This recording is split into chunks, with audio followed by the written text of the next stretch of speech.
Hope everyone's having a good morning today. It's Friday. We have 16 people watching apparently. Do I schedule my social media posts? If not, have you ever tried it? That's from Carly.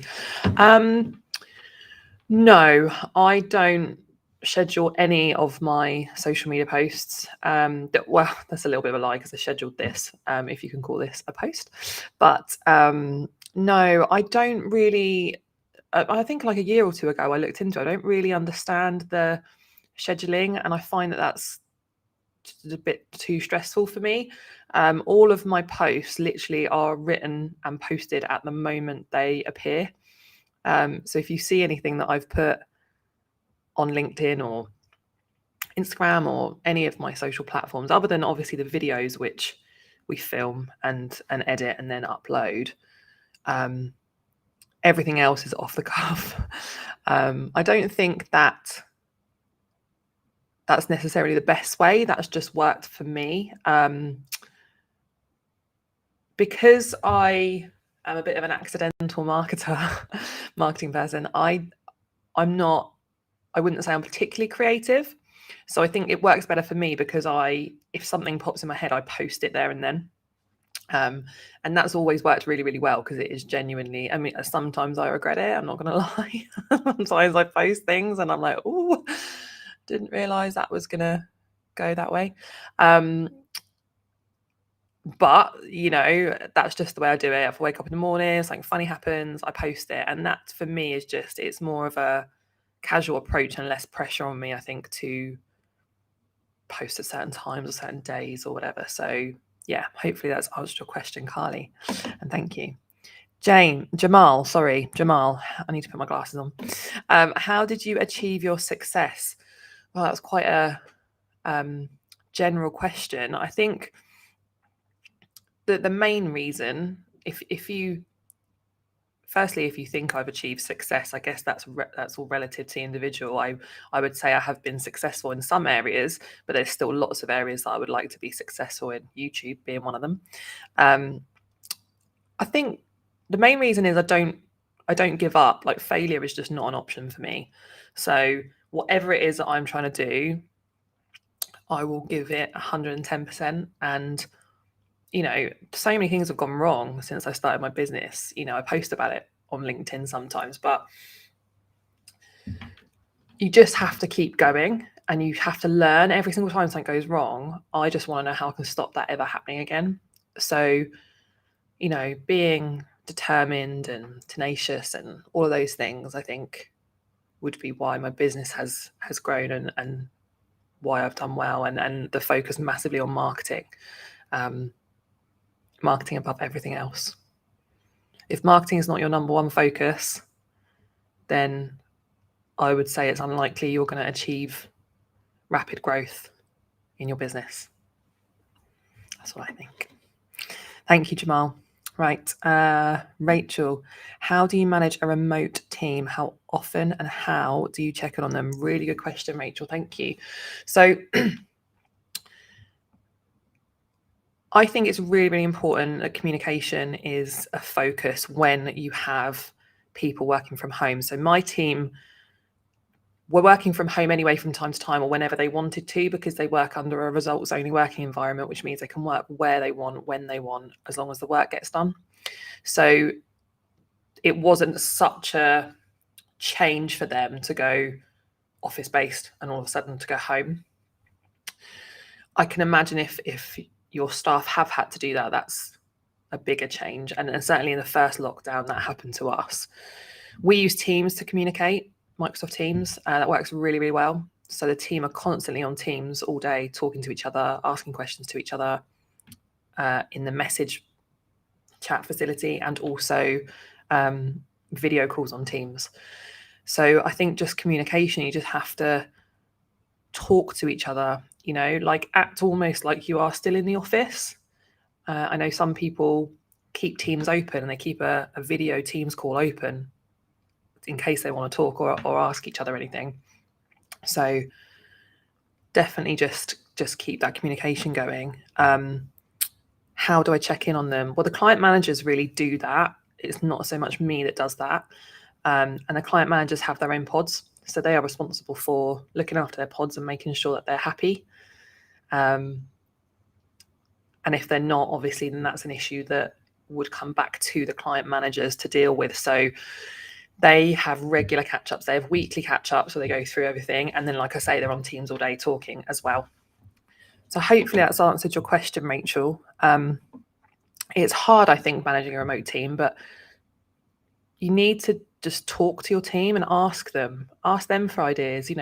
What do they think would be a good idea to help them working remotely? Get their suggestions and discuss them. And, rather than telling them this is what we're going to do, ask them what they would prefer to do. And I think that just opening up that communication is really, really important when you're not all in the office together. Laura Brannan, at the beginning, how did you divide your time between marketing, doing the work, and planning for bigger things? That's an excellent question. I didn't consciously divide my time. I spent most of my days and evenings and time marketing, and fitted the work in around that. So I just made sure my priority was marketing. I was on social media. I was just on social media, online, all day, every day. And if someone needed an accountant or I got recommended, or someone was on Facebook asking for an accountant, I knew I would be the first one to see it. If someone recommended me, I would have replied within 4 seconds to that person and go, yeah, I can help. Let's have a call, what's your number? And I pick the phone up and call them. So I focused just everything on marketing, and I fitted the work around that. And I know that's not a real kind of black and white answer for you, but I think that certainly so many small business owners that I speak to say, we just want to grow and we want to get more clients. And how do you get more clients? And, my answer is always, well, what are you doing to get more clients? What have you done today? Today, I could already tell you a handful of things I've done before this YouTube live. This YouTube live is another example, but, what have you done today to try and win new clients? And if you can't think of anything really, then, there's your answer. I think that's where a lot of people go wrong. They will get up and think, oh, I've got to do this today and I've got to do that today, and prioritize doing the work. And obviously the work has to get done. And I appreciate the work has to get done, but you'll always find a way to do the work. And when you've got too much work, you'll employ people. And that's what I did. Started employing people straight away. Admin first, to take away all the admin from me. And then employed further people. So, if you've got too much work to do and you physically can't do it and do marketing, then you've got to employ someone. It's as simple as that. But I'd rather do marketing and employ people and do more marketing and employ more people than not, and not have the clients like flooding through the door. That's just me personally. So it's all about your own personal goals and what it is you're trying to achieve, really. Thank you, Laura. Okay, Chloe. Oh, sorry. A lot of questions. Thank you, everybody. I really appreciate it. What was your biggest challenge in going from employment to self-employment? So many challenges. I would say that the main one would be becoming an employer, because I was always an accountant. So that transition wasn't so different. And I was already winning business and marketing for my firm I worked at before. So that wasn't a massive change. But having to be an employer and employ people, even now, like 5 years on, it still just blows my mind. It doesn't kind of feel comfortable, because I've always been on the other side of it. I've always been the employee my whole life, my whole working life. So to be an employer and people asking me what the decision is, I quite often think, why are they asking me? It's like, because I'm in charge and I have to decide. So yeah, I'd say that is the hardest bit. And I don't think people can teach you that. I think you have to learn it. I'm certainly a lot better at it now than I was, and made a lot of mistakes when it comes to employment, but employing people. But that is just the hardest bit. And everyone I speak to says, staffing and having staff and getting staff and keeping staff is just the hardest bit. of running your own business, and I would 100% agree with that. Carly, can you tell us more about the row system you use for your team, and what KPIs do you use to monitor them, especially junior staff who don't have portfolios? That's a great question. Thank you, Carly. So row stands for results only working environment, for anyone who's wondering what we're going on about. It was something that I really wanted to introduce because I wanted full flexibility for my staff. A lot of firms say that they're flexible, but they're not. So they will say, they can work anything between 8 and 6, or, if they need to leave early, it's fine as long as they make the hours up. And that to me is not flexible. To me, flexibility is do whatever you want work-wise, manage your own workload. As long as you hit these kind of KPIs, these requirements, then it matters to me zero what hours you're doing, how many hours you're doing, what days you're working. So we have KPIs for the entire team, and they're all different depending on what their position is. So they have quality KPIs, quantity KPIs, and development KPIs. So quantity would be something like the amount of work they're doing from a financial perspective. So say, for example, our apprentice will be doing certain bits of work throughout the week. We bill clients for that element of work. So whatever we bill clients, they would keep a tally of the work they're doing, and they have a certain figure that they have to hit. So I have to know that if I'm paying someone a salary, I'm getting a decent enough return on them. But then equally, if not more important, they need to do it to a certain level of quality, and that is super important. So that comes down to like review points, errors being made, things like that. So we monitor all of those, and each person has a mixture of KPIs, and they're all different depending on their level and the type of work they're doing as well, which is super important. So having a portfolio is kind of a little bit irrelevant. That doesn't really come into our KPIs that much. So the client managers don't have quantity KPIs because they don't do billable work. So they don't do direct billable work. So they look after clients and look after their pods.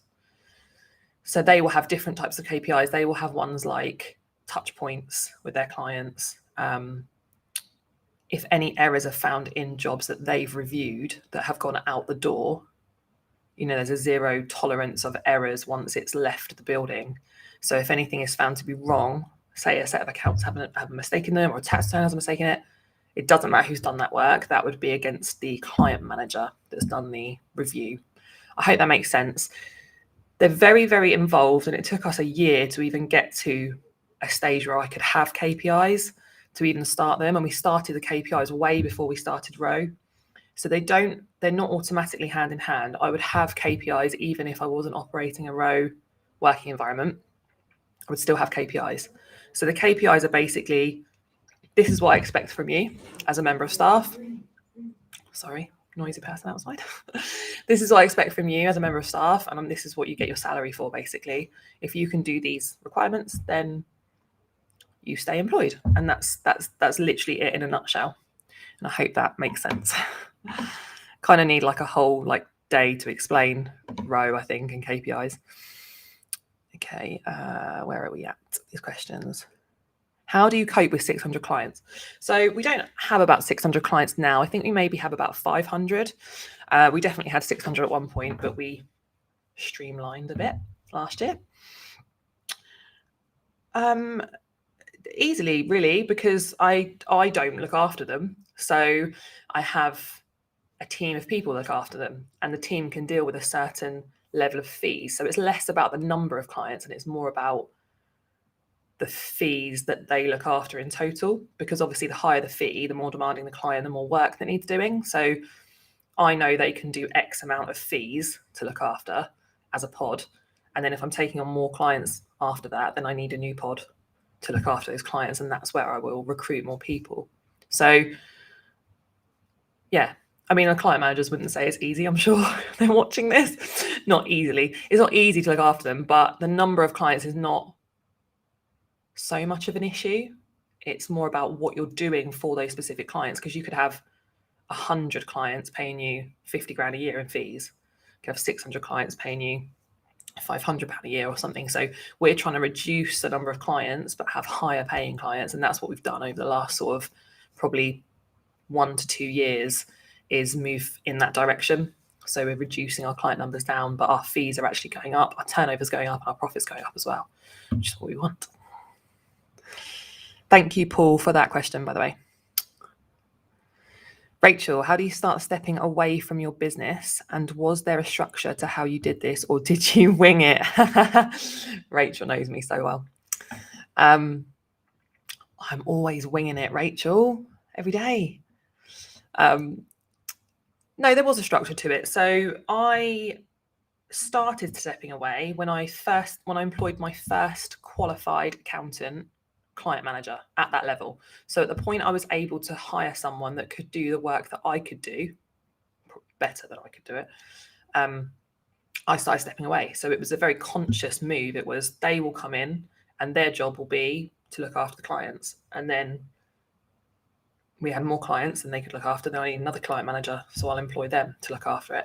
And in terms of communicating that with clients, that was more gradual, because day-to-day things that I didn't need to answer up until that point, before I had a qualified person, went to other people.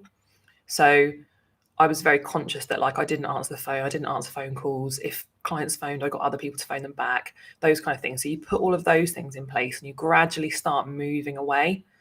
And then at the point when you get that person in that you can trust and can look after the clients like you would, then you inform the clients that they're looking after them now, and that's it. And then it's a lot easier to do it with new clients. So it's been a lot easier the last couple of years for me not to be client facing, because the clients now are, they're new ones. I talk to them, I do the marketing, I do the sales, and they know that they're never going to speak to me again. But it's a lot harder with the legacy clients that, want you because they only want you and they've only ever dealt with you. And that is hard. Even now, there's still a couple, but there's no point in them talking to me. And I think once they realise that I'm not going to get them the answer they want, they stop bothering me. There's no point, there's no point asking me about your accounts. I didn't do them. I didn't review them. I haven't been talking to you for the last year. I don't, but there's someone else in my team that knows everything about that and is much more experienced to be able to help you with your question. And I think clients are happy then to move over to other people because they know that they'll get a better answer than me. Cool. Right. Jacqueline, how did you break away from working for someone to starting on your own? Did you have a non-compete clause? Did you start from no clients? Really good question. Oh, hi, Nicholas. Nicholas said, hi, Jeri. So I handed my notice in, and at the point I handed my notice in, I had a conversation with the practice that I worked at and said, I'm leaving, I want to work for myself, I just want to work from home. Now, I knew I did have about probably 150 clients or so that they weren't mine, they were the practice that I worked for's clients, but they only knew me because I'd gone networking and I'd gone out and I'd won them from social media and face-to-face networking. So, we had the conversation about that, and we're just like, look, I did have a non-compete clause, but my contract wasn't enforceable because it was still a training contract and they hadn't updated it at any point with me moving up through the ranks and becoming a director. But that really was a bit irrelevant, the contract side, because I had a really good relationship with my old boss and he was amazing. He is amazing. And, we just had a frank conversation that, like, I'm not going to actively go after the clients, but if there's any that want to come, kind of find me and want to come across, then, that's what I'll do. And he agreed. I think realistically, you can't stop clients from going where they want to go, because even if they said, no, you can't go to Jeri, they're unlikely to stay with my old practice anyway. So we were just like grown-ups about it, really. And yeah, I think eventually about 40 of the 150 over time eventually trickled through to my business. But it wasn't at the very beginning.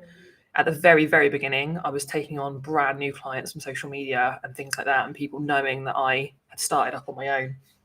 So they started to come through, after the first month, I'd get people contacting me, and then it kind of went from there. So yeah, I think about 40 out of about 150 came eventually in the end, which helped. Don't get me wrong, like it massively helped. but those clients were all won from networking and from social media anyway. So from me doing all those things. So had they not have come, I would have got them from doing the exact same thing I'd already done, if that makes sense. So I hope that answers your question, Jacqueline. Marilise, how did you streamline your systems and processes? I'm still doing that every day, and that will be a forever evolving thing. I can't see that ever changing because there's always improvements to be made. So we are always as a team talking about how we can be better, how we can be more efficient, how we can stop wasting time on things. But I'd say the most important bit about that, about streamlining systems and processes, is look at who is doing certain tasks in your business. That's a big one, because quite often the wrong people are doing the wrong tasks. And like, for example, me personally, if we take on an apprentice, then our existing apprentice will look after that person. It will not be a senior.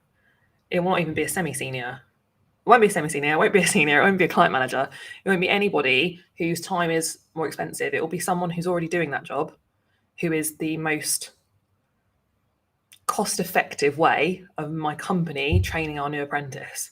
But quite often you see companies take on an apprentice and sit them with an accountant to learn the job.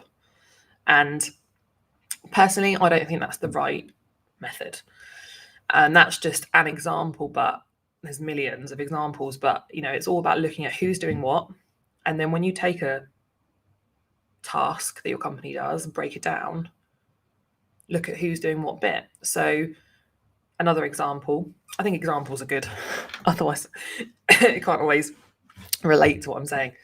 Excuse me. If we get a website inquiry come through, it will come through on an email, and my PA will receive that inquiry, decide whether it's an inquiry that we want to take further. If it is, she will book a discovery call in with me and put that in my diary. If it's not, she'll refer it on to somebody else that can look after that client. Then once she's booked it in, she'll set them up on our CRM system, all of their information, start a task off, reallocate the task to me. I will then complete the discovery call and send a proposal to that client. That task then gets reallocated to my PA, who will then chase up the prospect after like a week or so, or whatever we've agreed, and see if they want to go ahead or if they've got any more questions. And then we'll update the system if they do want to go ahead or don't want to go ahead. So that's kind of that's like a new client inquiry from start to finish. I literally only deal with the important bit, which is making the call and sending the proposal. The rest of it, all the other bits, I used to do the whole thing from start to finish. I'd get the inquiry sent through to me on email. I'd decide if we wanted it. I'd go back to them, book them in for a call with me. I'd chase them up after proposal. So that task has now been streamlined for me and given to someone else to do the other kind of admin parts of it. So I try and do that with every single thing in the whole business, work out better, quicker ways of doing it and making sure the right people are doing it. So hopefully that's helpful. Breaking the mold accounting. I love that name. Amazing. How did you grow in those early days in your garage? When did you drop Timesheet and make that transition? So I never had timesheets from day one because I hated doing them when I was employed. So I just thought, I'm not ever going to have them. That just won't be a thing for me or anyone I ever employ. So I don't agree with timesheets. I don't think there's any point. People make them up anyway. And we don't bill by the hour. So I don't need them for that purpose either. How I grew was literally just putting myself online, social media, Facebook in the early days. Now I would say it should be more like LinkedIn and Instagram personally. And yeah, just talking to people, getting out in the local community. I talk about this a lot in my webinar that I did, How I Grew My Business webinar, which anyone can buy a copy of if they'd like to. It's a 90-minute webinar where I talk all about all the things I did, because I can't go on for like 90 minutes about that here. If anyone would like a copy of it, let me know and I will give you the link and you can purchase a copy. So yeah, just marketing, and the growth was massive. The Wild Bookkeeper, how do you make the leap to growing a team? I have my first team member. Well done. I need to take on a second as I'm working ridiculous hours. I feel nervous about the risk and responsibility of growing my team. I get that. I really, really get that. Want to operate row, currently paying staff hourly on variable hours. So by paying people hourly, you are encouraging people to take as long as possible. And when I have this conversation with people, sometimes they go, oh no, because I know they work really, really hard and I know they work really, really fast. There is no incentive. If you're paying me hourly, I'm going to take as long as I take to do it. Even if you think I'm working hard and fast, I want to do as many hours as possible because I want to get as much money as possible. So I would say that that's probably not the best way to do it. If you don't want to salary them at the moment, or you find that too much of a leap, then I would look at paying them per task. So give them an amount of money for a job rather than, don't worry about how long it takes them to do it because that is irrelevant to you, how long they take. You just care about it getting done, and getting done in a timely manner. So you want to incentivize them to do that as quickly as possible. It is nerve-wracking having a team and growing a team. I wouldn't say it was a leap for me. It was a gradual thing. I took on staff, and then as I got busier, I took on more staff and just did it bit by bit by bit. If you've already taken on a member of staff and you're about to take on another because you're that busy, then you've given yourself peace of mind that you can do it, you can grow, and you're obviously busy enough, which is amazing. So have confidence in yourself. You've already done it. You've done the hard part. You've already taken one person on. So you've already gone from just you to now being an employer. So after that, you're just adding numbers on, really. There's no more worry, I would say, because the more staff I have, the less of a risk it is for someone leaving. So the next person you take on is going to make it less risky for you, because then you've got two. So you don't want to be crazy busy all the time. Like, I know what that's like, remember what that's like. And I wanted out of that crazy busyness. I just wanted away from it personally. So taking on staff was my way of doing that. And I'm so glad I did, because I have an amazing team. They're absolutely incredible. But it's been a hard road to get to that point. You learn as you go. Be prepared to have some big mistakes when it comes to employing staff. You just will, that's just part of growing a team, I would say. Nicholas Rayburn, hi Nick. At what stage did you decide to make the jump to hiring? Oh, similar question. Were you at breaking point, or did you make a decision early and plan your growth? I never planned my growth early on. I do now. But in the early days, I never planned my growth. So when I first started taking on staff, it was like, I can't cope. I'm too busy. That was it. I'm too busy. I need staff. And that went on for a few years. So not the right way of doing it. But when you're busy and it's just you don't have the kind of convenience of other people to lean on, to have these discussions with and plan it all out. You just don't. So I was just too busy, and I knew it would work. I knew I would keep growing, because I had doubts, don't get me wrong. Every now and then doubts crept into my mind, like, what if I don't get any more clients? What if we don't grow? Even now, what if we don't grow? But then I have to remind myself, Jeri, it's been like 5.5 years and you've grown every single month. There's never been a month when you haven't. So chances are you're going to be okay. And, you're online and you're busy and putting yourself out there. You're going to keep growing and get more business if you're that type of person that puts the effort in. So I wasn't worried. I just thought I need people to help me. But hiring people when you're desperate is not the best move, because I did that quite a few times and it was a reactive thing to do. And then I ended up with the wrong people because I was desperate, and then that's hard to manage. So I would say the earlier you can start planning it, if I take on X number of new clients, I need a new person here 3 months time or 6 months time, start planning ahead. That's a much better way of doing it, which is what we do now.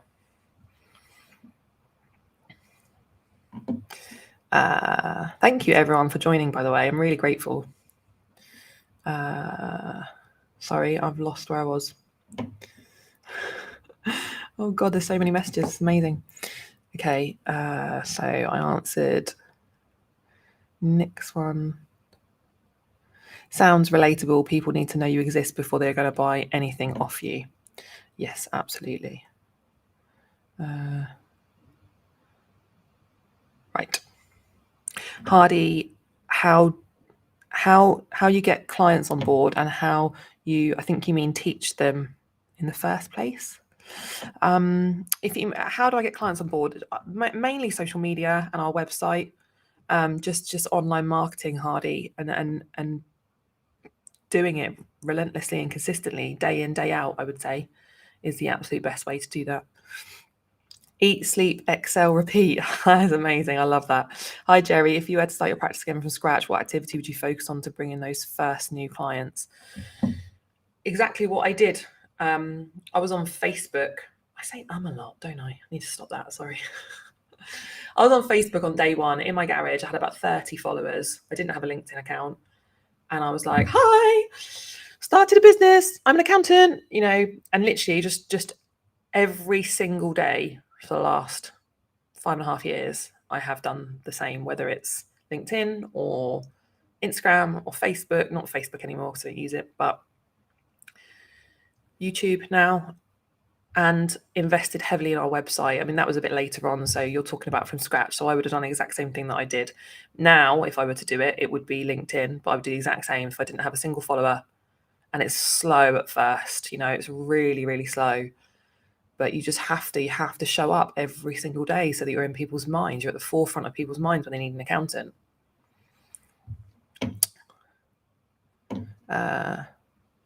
Sharon. Good morning, Jeri. Good morning, Alistair. Morning. Are we still morning? We are still morning. The Wild Bookkeeper. Are your remote team all close geographically so you can have in-person meetouts from time to time? Yes, they are. Breaking, not that I would need to continue that. I don't mind where people are based, but at the moment they are all close geographically. Breaking the mold accounting. Love the row concept. Had a vigorous discussion with my partner of why we do not need timesheets and grappling with building on row from the beginning. Read a book called Why Work Sucks and How to Fix It. It was written by the people that invented row. Yeah, Why Work Sucks and How to Fix It. Read that book. I read that book before I even did anything about implementing row. And it's a massive eye-opener, huge. We focus too much in this country on hours and time, and it's just so irrelevant. It makes no difference to me if someone's sat at their desk between 9 and 5. I just need to get a certain level of output from people. So if you can get your work done in 4 days, then don't work 5 days. Carly, when you started employing people, did you start with juniors to do the work or managers so that you had someone was already in place to manage and support juniors? I started with less technical staff, so admin first. Admin should always be, in my opinion, the first hire you ever make, whether that's outsourced admin or an employee. Start with the things that you absolutely shouldn't be doing and work up from there. So my first qualified person was when I already had a team of people doing the lower level work and upwards, and then got a qualified person. That's how I did it. That's how I'd recommend doing it. Jason, how do you initiate the relationship when you know you want to build a cross-sector partnership? For example, we are a HR firm. We want to build relationships with accountants, recruiters. That's a really good question, actually, Jason. Thank you. LinkedIn would be an amazing place to start with that. Just interacting, liking, commenting, sharing on your ideal customers, suppliers, contacts, partners that you want to work with, and you will build relationships naturally through LinkedIn. Probably, back when I did it, I wasn't on LinkedIn for quite the first few years. I had already built up relationships with key people when I was face-to-face networking. So I think it's a little bit different now, obviously COVID and all that kind of stuff. I just did face-to-face networking groups, breakfast meetings every single week for about 4 years. And I still have a lot of those connections now. So yeah, that's how I did it. Did you ever have any doubts about running an accountancy business? If so, how did you overcome them? No, I didn't have any doubts because I was already winning business whilst working for another firm. So I knew I had it in me to do that. I was good at sales. And I just wanted to earn enough money to get by. So before I set up my accountancy business, I literally wrote down a list of kind of what I needed in terms of, right, I need like, I can't remember how much the amount was, £2,000 a month to live off of or whatever, pay my bills and live off of. So that will equate to so many clients paying me so much money a month, because I did set monthly fees from the get-go. So, right, I need to win so many clients, right? How am I going to win these clients? How many am I going to get a week? And I literally like mapped it all out like that. And I thought, I can do this. This is doable. And I never expected it would grow. I never thought I'd go past that number. I thought that number was, unachievable. Not unachievable. I thought it was just about achievable if I worked really, really, really hard. And, within the first month, I'd already done that. So then it just grew from there. And, I have doubts all the time. I have doubts now. Sometimes when I think about, oh my God, I've got this lease for this premises. I mean, you can't really tell because I'm sat in the other office, but like our main office, like over there in that direction, is huge. We're down at Lakeside and it's really, really expensive to be here. And I've signed up for a lease. And sometimes I think, oh my God, like my wages bill a month is insane for me. And my rent costs and all these things, and the whole team aren't even working here, and I'm paying this rent, and all these doubts do come into your head, but I have to just forget those and think about what I've done so far and also what I'm going to do in the future, and that excites me and keeps me going. It's like adrenaline, I think, when you're a business owner. Thank you, Jack, for that question. Pritesh, how are you approaching advertising via social media, as a lot of posts are very gimmicky? Accountancy is a serious topic. I don't really talk about accountancy very much. I don't think I ever have, really. I mean, a lot of people know what I do, or if they like me on social media, they'll click on my profile and they'll see that I'm an accountant, and that drives a lot of business. But, accountancy is a serious topic, you're right, and it is a boring topic. And that's why I don't talk about it very often, because everybody needs an accountant that has their own business, but no one really wants to talk about it that much. So I try and make it interesting. I try and make it funny. That's what my videos are about, being a bit funny, trying to be a bit funny and bring a sense of humor to the industry so that people can relate to me and want to work with me. And that's kind of always been my angle with it. Like, don't take myself too seriously, because accountancy is boring enough. Breaking the mold accounting again. Where do you record data on revenue tracking, and do you use timesheets? So no, never use timesheets. On revenue tracking, I'm not 100% sure what you mean. So all our bookkeeping and everything is on Xero, and we can obviously track that all the time in terms of what our revenue is. So yeah, not 100% sure on that question, but if you can elaborate, I will do my best. Salman, what was your marketing strategy at the start of your journey, and how has that evolved as you have grown?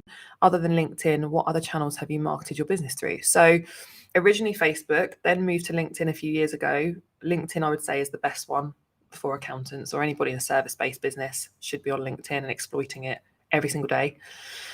I also YouTube, we're on YouTube now, and TikTok is my recent one, which I quite enjoy. So I'm going to see where that goes.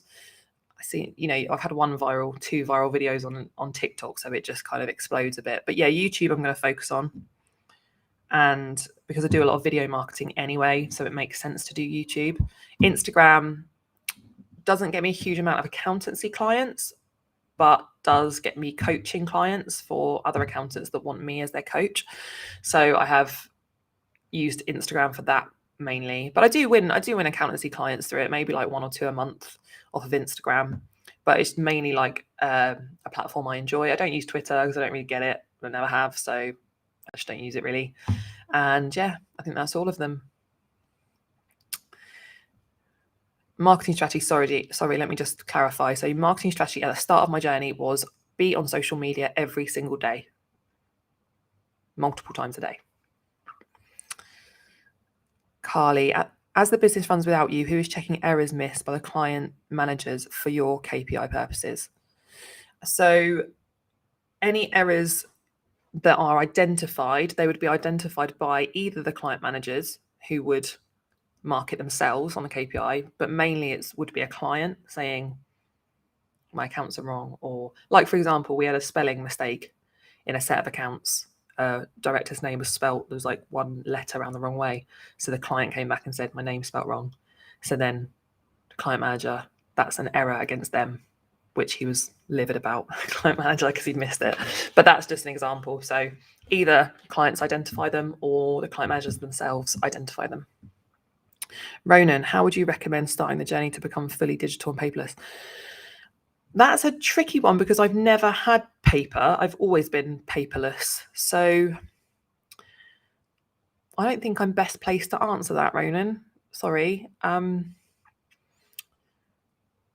guess getting a good IT support system that can help you transition through from having paper and having like somewhere you can store all the files and access them easily, and electronic signatures and a good CRM. I mean, maybe.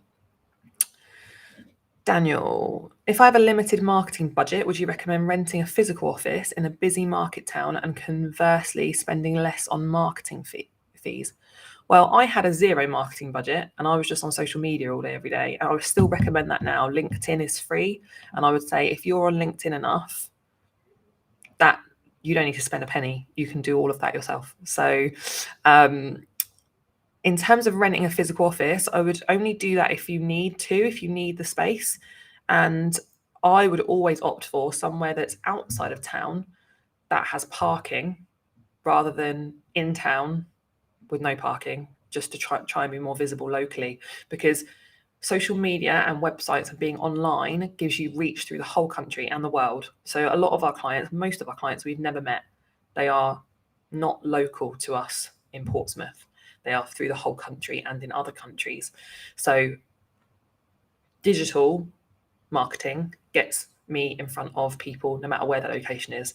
Picking an office and paying rent only gets you in front of local people. I hope that helps.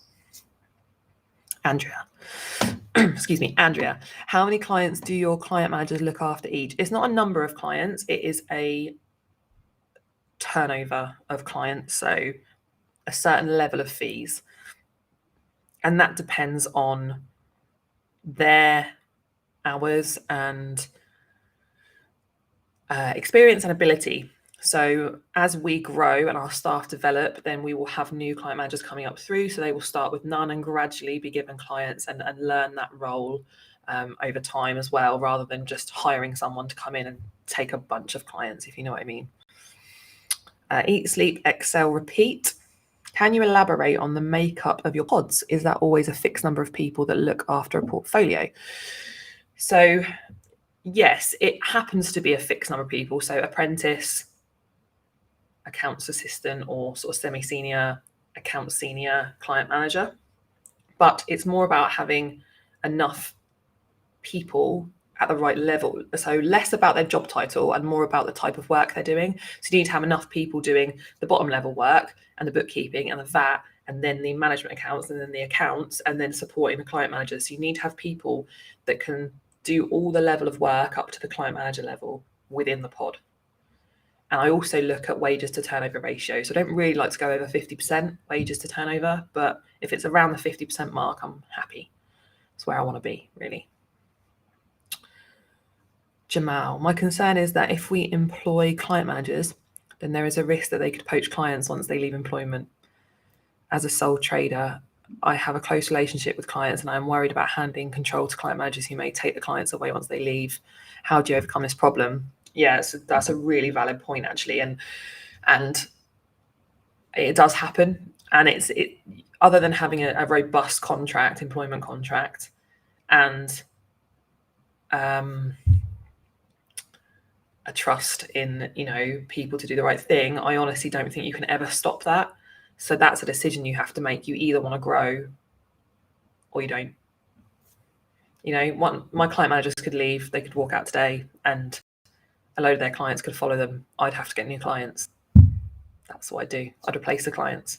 I'd like to think that the clients would stay on the basis that I have enough resources to still service them the same way, and they're happy with the relationship they're happy with the service that Smooth are giving them. But yeah, absolutely, they love, the clients love their client managers, so it could happen. People want to leave. Clients genuinely want to leave and go with a client manager. If they leave, then they have my full support with that. Where am I at? Thank you everyone for all these questions. This is brilliant. Sorry, Paul. Sounds like you're doing a lot of new client sales. Why do you not employ a salesperson? Good question, Paul. Because I don't do anything else and I enjoy it.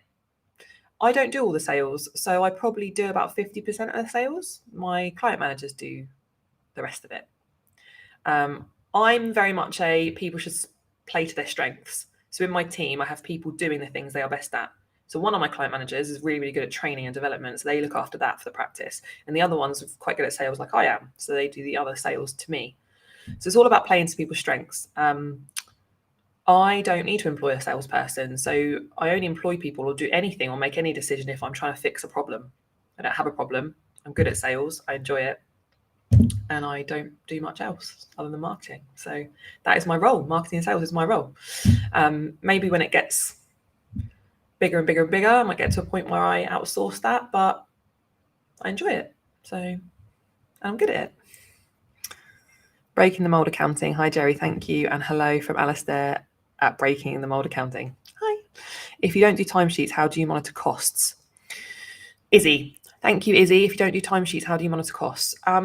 I don't care about time. So I know how much I pay my staff and I know how much output they do in terms of work. So I don't need to know about how long it takes them to do it. So it's all about moving your focus away from time and moving it towards value. So I know it doesn't make any difference to me if it takes my member of staff 10 hours to do it or 20 hours to do it, because they have a certain amount of work to get done to hit their KPIs. And if they hit their KPIs, we are profitable. So I don't need timesheets to monitor that. Paul Richards, send the link. Okay, let me get the link for the webinar, my growth webinar. I'll pop it in the chat box. Bear with me 1 second. Doing this while I should have come prepared, see? Okay, get this for you. There's also a LinkedIn one on there and a SEO one as well. So anyone buy it, there you go. There's a link. I've popped it in there. Sharon, Jeri, this is brilliant. Thank you so much. So many ideas, so much help and advice. Really appreciate it. You are welcome. Ronan, would love the link to your 90-minute webinar. Superb presentation today. Thanks, Ronan. I'm very grateful for that because I was very nervous about doing this. Only not nervous about talking, about explaining all the things I've done and what we do in the business. That's fine. But the IT, I'm pointing at the camera and the mic and all of that just freaks me out. So thank you for saying superb presentation. That means a lot. And I've popped the link, hopefully, in this chat so you can grab a copy of the webinar if you'd like it. The Wild Bookkeeper, hiring when desperate is so where I am now. It's so good to hear your story. You make so much sense. I need more confidence in my ability to grow. I'm a single mum, it's a huge responsibility. Well, the fact that you have already employed someone as a single mum, I think it's incredible. And the fact that you're so busy, you need to take another person on. Like, you're already doing it. You're doing the hardest bit. You've got clients coming through a door and you're busy. Like, that is genuinely the hardest bit. So if you're doing that, bravo. Anyone that's interested, we've got a couple of slots left in my group coaching. It's £99 per month. And it's literally starting this month. It's brand new group coaching package. And I'll be doing a 60-minute webinar every month to answer any questions that my coaching clients have. And you'll either watch the live webinar while I do it, or you'll get sent a copy of it afterwards, and you get to send me your questions ahead of time. So if anyone's interested in the last couple of slots, then please let me know. My email address, by the way, is help@smoothaccounting.co.uk. So if you'd like in on the group coaching, please email help@smoothaccounting.co.uk and I will get you in. It's first come, first serve. So once those slots are filled, there are no more spaces. Okay, so where am I at? Mojo Accounting. Hi, Jeri. Claire here. Hi, Claire. So relate to all of this, especially on recruitment. Lots of helpful stuff. So thank you. You're welcome. Hardy. How you convince your ideal client to have a word on a call. How you convince your ideal client to have a word on a call. I'm not entirely sure what you mean there, Hardy. Sorry. If you can explain, I will try and answer you. Principal accounting, what software do you use, recommend apart from Xero? We use Pixie as our CRM. We use TaxCalc, couldn't think that. TaxCalc as our tax software and accounting software. Dext for invoice capture. We use Soldo for expense cards. We use Dext Commerce for e-commerce clients to link all their income feeds through into Xero, which is quite a new thing, but we're quite enjoying that. A2X we use for some of our Amazon clients, Amazon sellers. What other softwares do we use? There's quite a few. They're all the ones I can think of off the top of my head. Wild Bookkeeper would love the link to your 90-minute webinar. I've popped it in there for you, the Wild Bookkeeper, so hopefully you've seen that link and you can grab a copy. Ronan, are your clients billed monthly and separately regarding accounts, tax, VAT, payroll? They are all billed monthly. All our corporate clients, company clients, are billed monthly, set fees, and that includes everything: accounts, tax, VAT, bookkeeping, everything is a monthly, set monthly fee. Tax return clients are billed once a year because I cannot be bothered with admin faff of billing people monthly for a tax return. So we just don't bother. Pritesh, how did you keep yourself motivated to use social media during the early days, especially if you didn't get much of a response, e.g. comments, leads? Yeah, that's hard. That is really, really hard. You just have to. You have to put the effort in. If you're not going to put the effort in, you're not going to get anything from it. So, it'd be like me posting once on LinkedIn and then once a month on LinkedIn or once a week. There's no point. If you've got to go at it full effort, 100%, and then come back to me in 12 months and tell me what a difference it's made.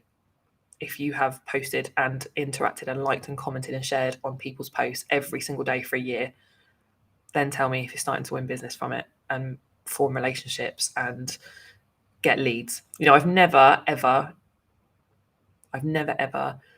sent a DM to anyone, a sales DM, in my life. I think I could count on two hands how many times I've sent a first DM on LinkedIn, and it's never been a sales one.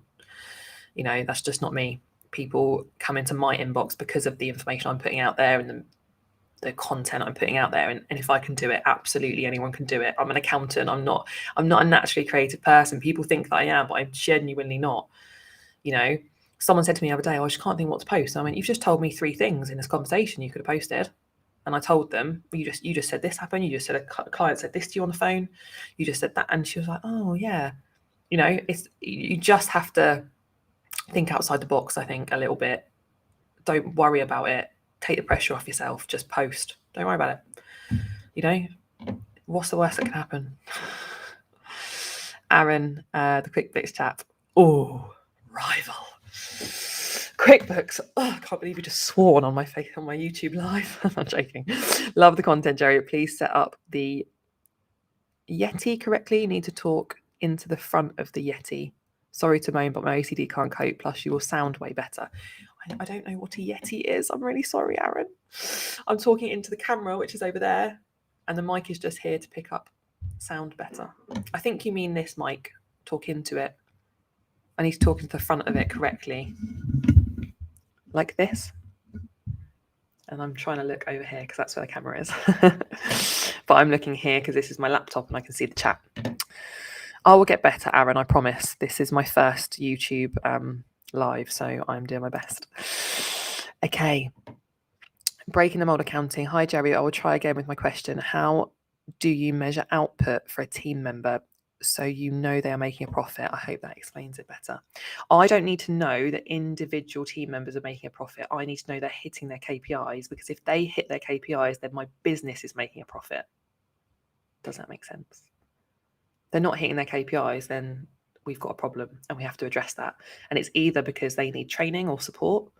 It's either because a client is an absolute pain in the arse and we need to get rid of that client, which we've done. But there's always a reason, and we find out what that reason is and we address it and support them and enable them to hit their KPIs. Izzy, We've taken a 40-year-old practice from paper to paperless. Speak to me. I'll give you some tips. Oh, that's so nice. Thank you, Izzy. That's to, I think it was maybe Ronan that asked that question. Izzy can help you. So that's really super kind of you. Thank you, Izzy. Michael, what CRM do you use? We use Pixie. Tabs.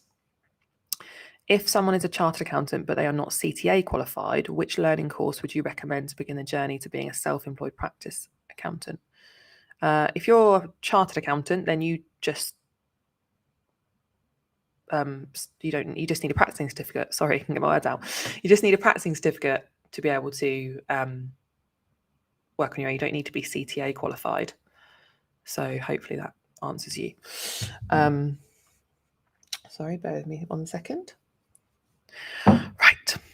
Ronan, in Belfast, we have a severe resource problem. Are you finding the same issues in England? Big Four here offering big salaries, getting qualified to stay a real problem for us small firms. Any tips? No, it's a nightmare. It's a nightmare, Ronan. I feel your pain. I am there with you. Ugh. I don't know. I've been so lucky that my qualifieds have approached me directly, and I think that is because I've built up such a following online. But then I wouldn't have built that following up online if I hadn't posted every single day for the last few years. So get to doing that.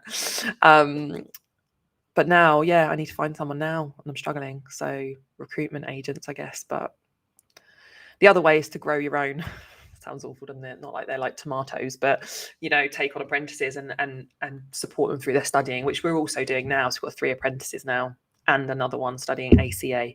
So yeah, they will move up through the practice and be qualified. But yeah, it's so hard. So hard. Tabs, do you have any plans to move towards a franchise model in the near future? No. Doesn't interest me. Dan, hi Jeri, do you have a fixed price model then? Yes, I do. Everything is in Go Proposal. That's another software I use. Sorry, I should have mentioned that earlier. Go Proposal, all our prices are listed in there depending on turnover and complexity and number of transactions and all of that. And then whatever the computer says the quote is what the quote is. Hi Jeri. Hi Sajanth. I think Sajanth. Aaron, you have smashed it. Great live session. Thanks, Aaron. Sadanth was wondering how you determine your pricing for each service you provide. Trial and error over the years, and making sure it's profitable, basically. If we're talking about, obviously there's benchmarking. We all know as accountants roughly what clients pay, and then it's what side of that you want to be on. Are you more of a cheap and cheerful service, which there is absolutely nothing wrong with, and it's very, very profitable if it's done right? Or are you more of a frills service, which gives loads of help and support and advice, which is more what my business is, so we charge a premium for that.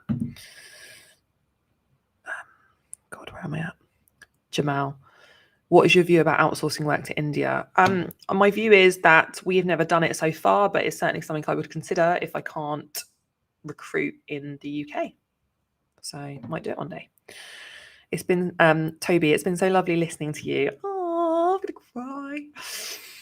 I wish more firms would be as flexible as smooth when it comes to relating with staff. Well, it took me a long time to do that, but we've been doing it for a year now and it's worked really, really well. The team is hard at first when people get up and leave or don't come in, if they're not late, but you know what I mean, come in later than they normally would have. As a control freak, it's a bit like, you just hope that your staff don't all disappear, but it just works really, really well. The whole team use Row. They do what they want. They do school runs. They do whatever. They go to appointments. I don't need to know about any of it. They communicate with each other, and it's really lovely. Aaron, have to admit, hiring at the moment has been a nightmare, but we found some success in recruiting for remote team members. Yeah, I'd agree. If you're happy to do remote, then you're more likely to get someone. It's a shame we have to rely on this, but it's working at the moment. Completely agree with you. Sandeep, apologies if this has been asked already. Do you provide global accounting services or focus on UK only? We provide it globally where there is a UK accounting or tax requirement. So we have clients that are all around the world, but they have a UK accounting or tax need. So we have them as clients outside of the UK, but we don't do anything that is to do with accounting or tax outside of the UK. Sorry, I hope that makes sense. Get my words out. Paul Richards, it's the mic. Oh, okay, thank you. And Cheltenham Tax Accountant says, sounds fine to me. Thank you. Hi, Jeri. What would you do different if you started from scratch again? Oh, God. I would plan and be more prepared for growth. I was not. I just rode the wave of growth and it was absolute chaos. So, you know, I guess if I'd had more faith in myself or realised what the potential was earlier on, I would have kind of planned it. But I was also learning how to run a business, and every single thing that I was doing was a bit of a guess at the time. I didn't know, I'd never run a business before. So, I just knew I had to keep those clients coming through the door, and that was my priority. And I'm really glad I did that, because I wouldn't have the business I have today if I hadn't done that. So I guess just be more prepared, and have more confidence in my own ability. Ronan, do your new apprentices follow an in-house accounts preparation and tax return program for quality control to complement your zero tolerance error approach? The apprentices don't do accounts. But if you're talking about people that are doing accounts preparation, we have a strict review process. The client managers review the work done by the accountants that prepare accounts, and they don't have a zero error tolerance. The zero error tolerance is once it leaves the building. So the people doing the accounts, depending on what level they're at, if they're brand new to doing accounts, then they'd have quite a high, they might have like 10 as their number of review points. So that can go to someone for review, one of our client managers for review, and it will come back with a certain number of review points. And they're trying to obviously keep within their KPI, and that will come down over time as they learn and get better. I hope that answers that question. Aaron, again, you are smashing it, but the mic picks up the sound from the front where the light is. Oh, so you need to speak into the blue logo. I see. Happy to help if unsure. Thank you, Aaron. I've turned it around now. Is that better? I hope that's better. Rachel, thanks for a great session. You're welcome. Ronan, although you offer flexibility, how do clients cope with ad hoc queries? So the teams still have, requirements in terms of how we work as a practice. So we have a 4-hour turnaround time to phone calls and emails. Those are external ones and internal ones. So the team can work flexibly. They have to still meet a 4-hour turnaround time. Otherwise, we wouldn't be able to look after the clients. Nick, really enjoyed the past hour. Lots of good tips and advice. Thank you, Jeri. Glad to see you remembered to breathe. Did I, though? I feel like I've been talking at 100 miles an hour. So I won't talk for the rest of the day now. Thank you. You're welcome, Nick, and thanks for the kind feedback. Tabs, how do you decide when what time are we actually? 12. I'll answer the last few questions, then I'll wrap it up. How do you decide when clients have specialist queries, tax, VAT, etc., and when you need to outsource to any business or person? So if it's anything that we as a practice don't normally do, like inheritance tax, then we have tax consultants that we refer that to, and we make commission on work that we send them. Paul, this is so much better. Or that is so much better. Yay. Aaron, you sound way better already. Nice one. Oh, I should have done that at the start. Hopefully everyone heard me okay. Jamal, can you tell us a bit more about KPIs with specific examples of what you are measuring? Probably not in today's session because I need to wrap it up. But if anyone is interested in that, I'm happy to do a webinar on our KPIs, how they work, how we come up with them and measure them and everything. So if I get feedback about that, then yeah. And if anyone, like I say, wants one of the last coaching spots for my group coaching package, which is £99 a month, 99 plus VAT per month, starting this month, it's a 1-hour session with me every single month to answer your questions. Then email me help@smoothaccounting.co.uk. There are only 2 spaces left, so it's first come, first serve. Once they're gone, they're gone. So if you'd like to be in on it, drop me an email, help@smoothaccounting.co.uk. Carly, thanks so much, Jeri. I've enjoyed this. Thank you for asking questions. Really good questions. Okay, last question. Carly, yes, the webinar on KPIs. Okay, I will get on that. I'll get it organised. And the Wild Bookkeeper KPIs were really interesting. I'm keen to introduce Row as I grow. Okay, I will do that.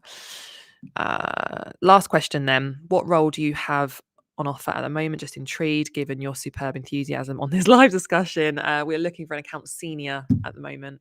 So someone that is about to qualify, part qualified, about to qualify, or just qualified, ACA or ACCA, and with practice experience that can do accounts. Yeah, just anyone in that area. If you know anyone, send them my way, please. Come to me, people. So that was it. I'm going to wrap it up. I'm going to click the end stream button and be done. So thank you all so much. There's loads of you viewers. I'm really, really grateful, and I'll definitely do more of these. Yes, Liam, I offer coaching for non-accountancy businesses. Pop me an email, help@smoothaccounting.co.uk, and I'll come back to you because I do offer one-to-one coaching as well. Cool. Thank you, everybody. And I'll see you all soon. Have a great day. Bye.